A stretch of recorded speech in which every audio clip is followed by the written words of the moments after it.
Hello, it's Scott Manley here, and I am at, Crissy Field, basically, and the reason I'm making this video is because this is one of the best places to view the Golden Gate Bridge. And of course, you've probably all heard of the Golden Gate Bridge. It is one of the most famous bridges in the world. It is certainly the most photographed bridges in the world. It's a suspension bridge that links the North Bay of San Francisco, Marin, to San Francisco. And it crosses a gap called the Golden Gate, which was originally named because a lot of gold would be shipped out of San Francisco during the gold rush, so they called this the Golden Gate, supposedly.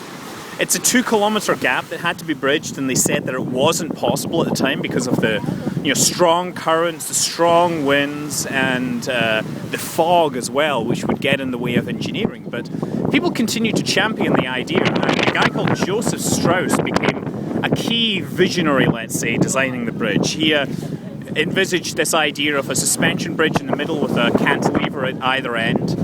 But ultimately, the design was changed by a guy called Leon Moisseff, who designed a bridge in New York, I believe. I can't remember which one. But he championed that design, and he worked with a guy called Charles Anton Ellis. Now, Charles Anton Ellis was an interesting guy. He actually studied Greek classics and mathematics. He didn't study engineering, but he ended up designing the bridge because it involved a lot of mathematics to actually figure out the exact curve of those cables so that the bridge would essentially hang and the minimum amount of force would be placed on the supporting structures of the bridge. So he did all these calculations, and he would consult with this guy, Leon Moisseff.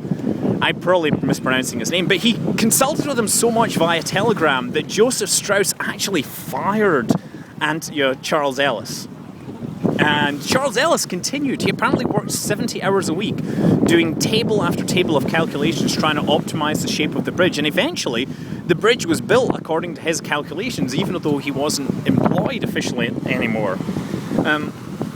So what happened was, it was 70 years before really the Golden Gate Bridge Authority recognized Charles Ellis, as being the main designer responsible for the shape and design of the bridge. The other guy that's kind of almost as important is a guy called Irving Moreau, who came up with the kind of Art Deco stylings for those towers, and the lights, which are very cool. The color of the bridge was orange, and that was basically because they had to seal it against the elements, and that was the color of the paint they had at the time. The Navy actually really wanted it to be painted black and yellow so the ships could see it, but I'm so glad they did not get their way, because I don't think this would have looked nearly as pretty.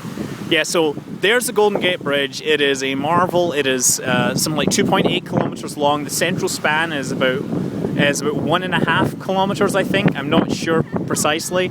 And it carries 100,000 cars every day, and all the traffic to the bay goes in and out of that as well. You can see a giant tanker coming in, I guess.